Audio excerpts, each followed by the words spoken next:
BBC के office में income tax की टीम की कार्रवाई आज भी जारी रहेगी। इनकम टैक्स की टीम मंगलवार को बीबीसी के दिल्ली और मुंबई ऑफिस पहुंची थी। करीब 10 घंटे से भी ज्यादा समय तक इनकम टैक्स की टीम ने छानबीन की। सूत्रों की माने तो बीबीसी के खातों और इलेक्ट्रॉनिक गैजेट्स को चेक करने में लंबा वक्त लग सकता है। ऐसे में इनकम टैक्स विभाग की कार्रवाई लंबी चल सकती है। वहीं इनकम टैक्स के इस एक्शन के बाद सियासत भी तेज हो गई है। विपक्ष मोदी सरकार पर हमलावर हो गया है और इसे लोकतंत्र के खिलाफ बता रहा है। इमरजेंसी से तुलना किया जा रहा है। वहीं बीजेपी का कहना है कि ये सारी कार्रवाई नियमों के आधार पर ही हो रही है। अगर किसी ने कुछ गलत नहीं किया है तो उसे डरने की जरूरत नहीं है, ये बीजेपी का कहना है। इनकम टैक्स डिपार्टमेंट जहां हम जेपीसी की मांग कर रहे हैं अडानी के मामले में, और वहां सरकार बीबीसी के पीछे पड़ी हुई है। पहले जमहूरियत पे यहाँ खतरा है। आज पूरी दुनिया भारत के लोकतंत्र होने पर सवाल उठाने। फ्रीडम ऐप से सीखकर आपने पौधशाला की शुरुआत की है क्या? अगर ऐसा है तो आप अपने पौधों को 1 करोड़ फ्रीडम ऐप के जो ग्राहक हैं उन्हें बिना किसी खर्चे के आप उसे बेच सकते हैं।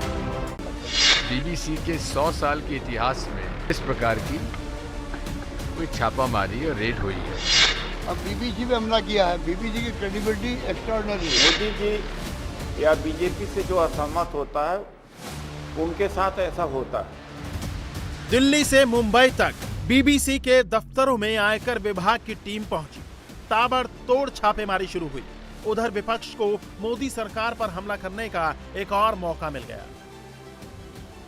इनकम टैक्स डिपार्टमेंट की बीबीसी के दिल्ली और मुंबई स्थित ऑफिस में मंगलवार से शुरू हुई कार्रवाई आज भी जारी रहने वाली है।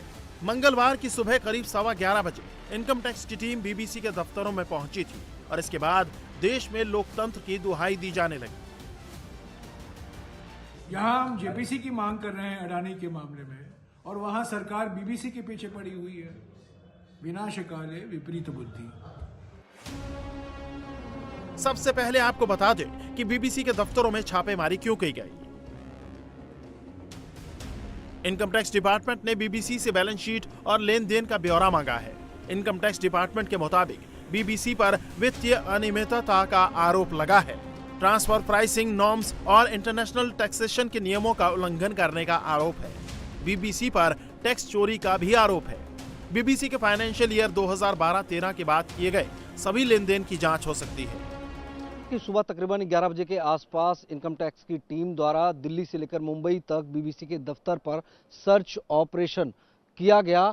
और ये सर्च ऑपरेशन इसलिए किया गया क्योंकि बीबीसी कंपनी के अंदर जो है, चैनल के अंदर वित्तीय अनियमितताओं को लेकर शिकायतें मिली थी इनकम टैक्स डिपार्टमेंट को। उसको लेकर इनकम टैक्स की टीम ने कई बार बीबीसी को नोटिस भी भेजा था, लेकिन उन नोटिसों का बीबीसी की तरफ से कोई संतोषजनक जवाब नहीं आया, जिसके बाद बीबीसी के खिलाफ ये सर्च ऑपरेशन दिल्ली से लेकर मुंबई तक किया जा रहा है। दरअसल इनकम टैक्स सूत्रों की माने तो ट्रांसफर प्राइसिंग से लेकर जो प्रॉफिट था, यानी कि जो मुनाफा था कंपनी को, उसमें कहीं ना कहीं बड़े पैमाने पर गड़बड़ी की गई है। बीबीसी ने इनकम टैक्स की इस कार्रवाई पर अपना पूरा सहयोग देने की बात कही है। वहीं अमेरिका ने भी कहा है कि भारतीय इनकम टैक्स विभाग की कार्रवाई पर उसकी नजर है, लेकिन अमेरिका पूरी दुनिया में स्वतंत्र प्रेस की पुरजोर वकालत करता है। बहरहाल बीबीसी के अकाउंट्स और उसके गैजेट्स की जांच और एनालिसिस करने में लंबा वक्त लगेगा। ऐसे में इनकम टैक्स डिपार्टमेंट की कार्रवाई कुछ और दिन चल सकती है। आप जरा ये भी समझ लीजिए कि विपक्ष ने इसे इतना बड़ा मुद्दा क्यों बनाया है। बीबीसी ने गुजरात दंगों को लेकर 2 पार्ट में डॉक्यूमेंट्री सीरीज बनाई। इस डॉक्यूमेंट्री के सामने आते ही सियासी भूचाल आ गया। विपक्ष को मोदी सरकार पर हमला करने का एक और हथियार मिल गया। लेकिन जब गुजरात मामले में सुप्रीम कोर्ट का फैसला आ चुका है, ऐसे में इस पर सवाल उठाने, डॉक्यूमेंट्री बनाने को गलत करार देते हुए केंद्र सरकार ने इस पर बैन लगा दिया। और फिर अब जब इनकम टैक्स विभाग ने बीबीसी के खिलाफ कार्रवाई शुरू की है, तो विपक्ष इसे लोकतंत्र पर हमला बताने में जुट गया है। सवाल छापेमारी की टाइमिंग को लेकर भी उठाया जा रहा है और मौका लगते ही विपक्ष के तमाम नेताओं ने एक साथ मोदी सरकार पर हमला बोल दिया। जो इन पे आज ये हुआ है, ये हमको लगता है कि देखिए, पहले ही जमहूरियत पे यहाँ खतरा है। आप देखते हैं कि मीडिया कितना ही सप्रेस्ड है, और उसकी एक कड़ी ये भी है और मुझे लगता है कि ये होना नहीं चाहिए था इस वक्त, क्योंकि ये बीबीसी की जो 2 डॉक्यूमेंट्रीज आई थी उसका लोग यही समझेंगे कि उसी का असर है। बीबीसीच्या कार्यालयावरती दिल्लीमध्ये धाड पडलेली आहे, धाड टाकलेली आहे। बीबीसी के दिल्ली ऑफिस में छापा पड़ा है। एक मीडिया हाउस पर रेड डालना ये नरेंद्र मोदी के शासनकाल में ही हो सकता था। वो चाहते हैं कि मैं जो भी करूं, लेकिन तुम्हें आवाज नहीं उठानी है। अगर आवाज उठाई तो चीर डालेंगे।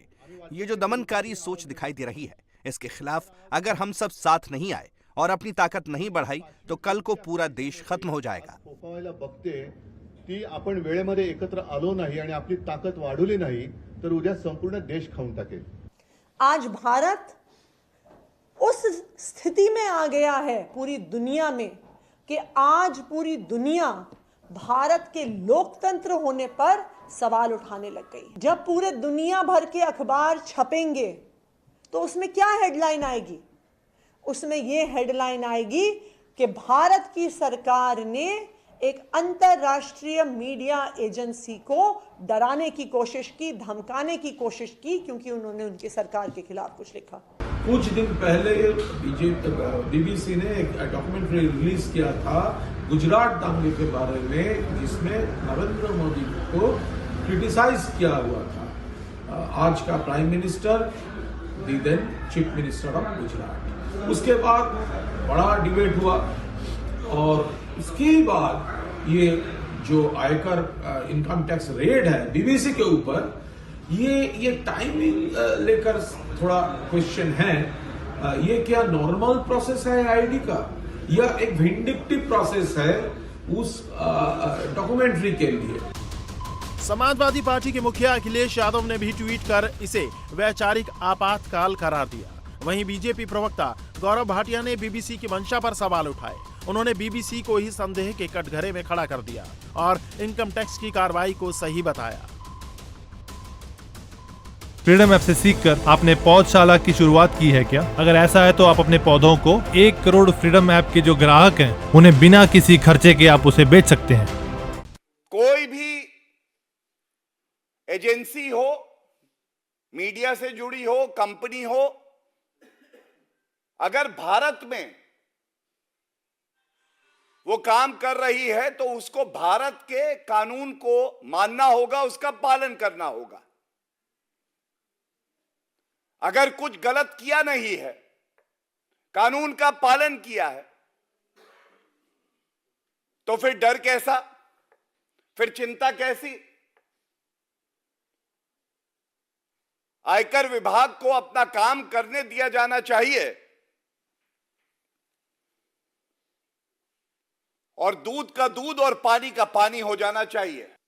बीबीसी के अगर कृत्य देखें, जिसके उदाहरण मैं आपके समक्ष अभी पेश करूंगा,